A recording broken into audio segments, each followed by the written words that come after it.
So ito yung nangyari sa aming mga paprika. Nabansot dahil sobrang tuyot ng panahon. Ayan, patay na. Then ito, ayan, medyo lumaki-laki yung bunga niya guys. Dahil nga naulan-ulan. Pero sobrang sayang yung mga pananim namin this summer. Kasi talagang sobrang tuyot.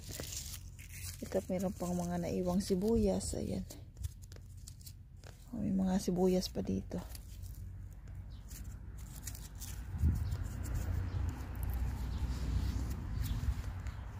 So, ito yung garden namin. May mga tanim ako dito, kamote. At saka luya. Ayan, kamote at luya. Luya, sorry.